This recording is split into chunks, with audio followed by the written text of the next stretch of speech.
இந்த மாதம் 25ஆந்தேதி ரீச் பண்ணிட்டோம். இந்த ஆகஸ்ட் எக்ஸ்பிரிக்கு இன்னும் 2 நாள் தான் இருக்குது. அதாவது திங்கள் செவ்வாய், புதன்கிழமை விநாயகர் சதுர்த்தி லீவு, வியாழக்கிழமை எக்ஸ்பைரி.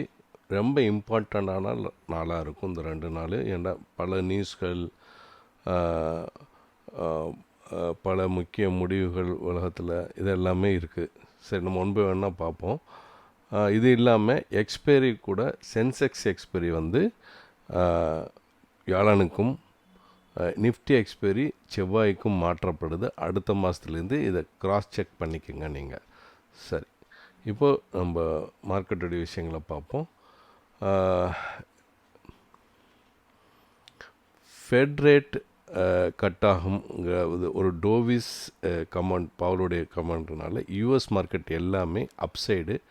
ஸோ யூஎஸ் விக்ஸ் வந்து 14% கிராஷ் ஆகிருக்கு, ரைட்டா.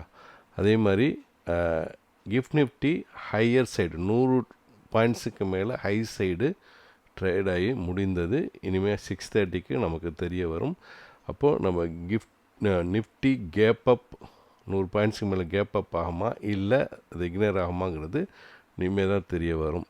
சரி, இது இப்படி இருக்க நம்மளுடைய ஐஎன்ஆர் வந்து 87.33, மறுபடியும் அந்த 87க்கு மேலே தான் அது கண்டினியூ ஆகிட்டு அந்த இது போயிட்டு இருக்குது. எல்லாமே டாரிஃப் பிரச்சனைனால தான். ஏன்னா 27th தான் நம்மளுடைய டெட்லைனு. மறுபடியும் அந்த வேன்ஸ் சொன்ன நியூஸ்லாம் நம்ம பார்ப்போம்.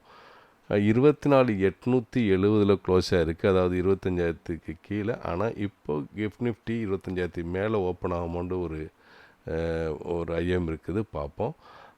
அதே நேரம் ஏன்னா யூஎஸ் மார்க்கெட் எல்லாமே க்ரீனில் தான் ட்ரேட் ஆகிருக்கு. கோல்டு 3,365, அதோட லைஃப் டைம் ஹை 3,500. பிட்காயின் 1,13,233. இது ஆயில் 63.76. சரி, எஃப்ஐ வந்து போன மாதத்தில் 47,666, வெள்ளிக்கிழமை வந்து 1,622 கோடிக்கு விற்றுருக்காங்க.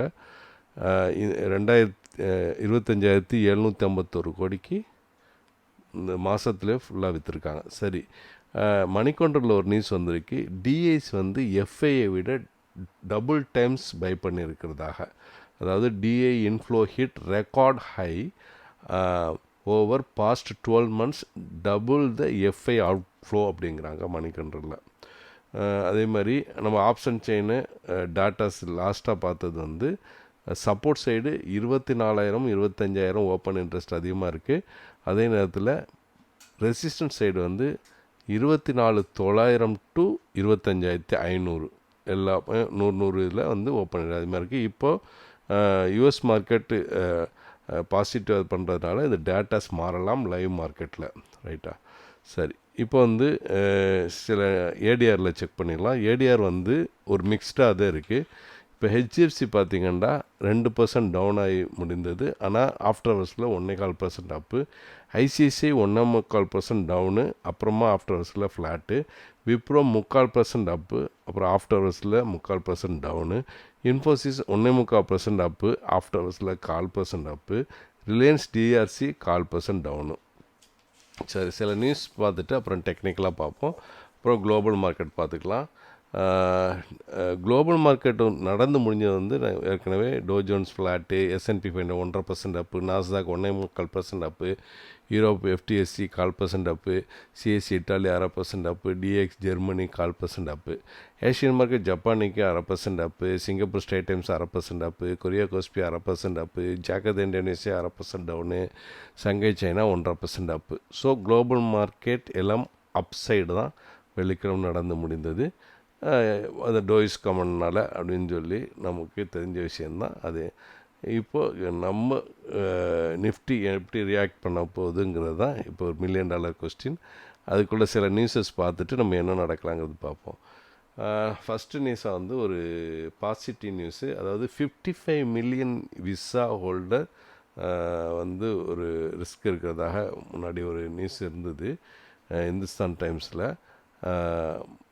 இப்போ வந்து ரஷ்யா வந்து சில டெக்னிக்கலாக உள்ளவங்களையெல்லாம் விசா கொடுக்க போகிறதாக ஒரு பாசிட்டிவ் நியூஸ் இருக்குது.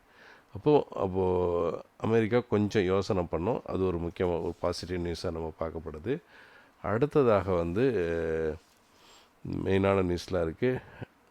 Trump using secondary tariff to India to stop Putin war அப்படின்னு சொல்லி வேன்ஸ் சொல்லியிருக்காரு. இது எல்லா நியூஸ்லேயும் வந்திருக்கு. India, Hindustan Times, Finance Express, First Post, Mathrubhumi, India Today எல்லாத்துலேயுமே இது வந்திருக்கு. அதாவது மறுபடியும் ஒரு 25% தாரிஃபு போடுறதுக்கான ஒரு ஹின்ஸ் வந்திருக்கு. இது நெகட்டிவாக மார்க்கெட் பார்க்கப்படுது. அப்புறம் வந்து ரஷ்யா, இது பாசிட்டிவ். ரஷ்யா 5% டிஸ்கவுண்ட் இந்தியாவுக்கு கொடுக்குறாங்க. மேலும் அந்த ஆயிலில், இது என்டிடிவியில் அந்த நியூஸ் வந்திருக்கு. அப்புறம் ஈரான் வந்து வில் நாட் போ டவுன் யூஎஸ் அப்படின்னு சொல்லியிருக்காப்புல. அதாவது டைம்ஸ் ஆஃப் இந்தியா எல்லாத்துலேயும் இந்த நியூஸ் வந்திருக்கு. அப்புறம் இஸ்ரேல் வந்து ஹூதிஸை அட்டாக் பண்ணியிருக்காங்க. இது டைம்ஸ் ஆஃப் இந்தியாவில் வந்திருக்குது. ஏன்னா ஹூதிஸ் புது மிசைல்ஸ் வச்சு அட்டாக் பண்ணதுனால இது பண்ணியிருக்கிறதாக நியூஸ் வந்திருக்கு. சரி, காசாவில் 51 பேர் இன்னைக்கு சாடிக்கப்பட்டதாக அல்ஜசீராவில் வந்திருக்கு. அப்புறம் 1000 பில்டிங்ஸ் மேலே டெஸ்ட்ராய் பண்ணியிருக்காங்கன்னு அல்ஜசீராவில் வந்திருக்கு. அப்புறம் மேட் ஃபெமைன் அப்படின்னு சொல்லிட்டு ஹிந்து, டைம்ஸ் ஆஃப் இந்தியா எல்லாத்துலேயுமே ஆர்டிக்கல் வந்திருக்கு. சரி, இங்கே Russia side Ukraine drone hits Russian nuclear plant sparks huge fire. இது மணிக்கொண்டரில் இது வந்திருக்கு. உக்ரைன் வந்து ரஷ்யா மேலே அதுவும் நியூக்ளியர் பிளானில் போடுறதுக்காக சொல்லப்பட்டிருக்கு. ஸோ குளோபலாக இது ஒரு டென்ஷன் ரைஸ் ஆகிருக்கு. ஒரு பக்கம் ஈரான் பிரச்சனை, நான் வந்து அமெரிக்கா வர மாட்டேன், இஸ்ரேல் வந்து ஹூதிஸு அந்த பக்கம், அப்புறம் யுக்ரைன் வந்து ரஷ்யாவுடைய நியூக்ளியர் பிளான், இப்படி கொஞ்சம் ஒரு குளோபல் டென்ஷன்ஸ் அதிகமாகிட்டு இருக்கிறத நம்ம புரிஞ்சுக்கணும்.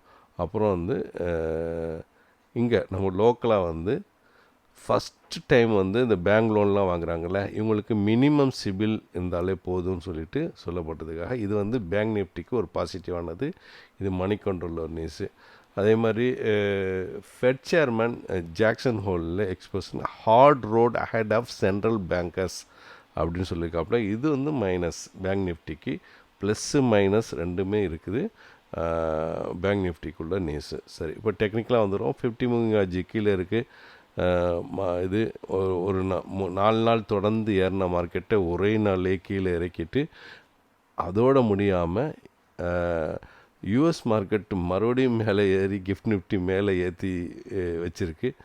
ஸோ மிகப்பெரிய கன்ஃபியூஷன்ஸில் நிஃப்டி இருக்குது. இப்போ என்ன நடக்கலாம் பார்த்தலாம். குளோபல் மார்க்கெட் அப் side, ADR mixed, FIs mixed. ஏன்னு சொன்னால் அவங்க வாங்கிக்கிட்டே இருந்தவங்க குறைச்சிருக்காங்க, விற்றுக்கிட்டே இருந்தவங்க விற்கிறத கொஞ்சம் குறைச்சிருக்காங்க. கொஞ்சம் வாங்குறதும் ஒரு 1000 கோடி வரைக்கும் தான் விற்கிறது. அதுவும் மிக்ஸ்டாக தான் இப்போதைக்கு இருக்குது எஃப்ஐயை பொறுத்தவரை. டெக்னிக்கலாக மிக்ஸ்டு தான். கிஃப்ட் நிஃப்டி அப்சைடு, நியூஸ் எல்லாமே மிக்ஸ்டு தான். ஸோ அகெயின் ரேஞ்ச் மார்க்கெட் இருக்கலாம் இன்றைக்கி. ஆனால் சில நியூஸஸ் இப்போ வந்து ட்ரம்ப் திடீர்னு அந்த பெனால்ட்டி டாரிஃபை போடுறது விஷயமாகவோ, இல்லை வாருங்கள் ஏதாவது ஸ்டாப் பண்ணுறதாகவோ, இல்லை மற்ற இந்தியாவுக்கு பாசிட்டிவாக வேறு ஏதாவது நியூஸ்கள் வந்தாலும் மார்க்கெட்டுடைய திசையை மாற்றலாம்.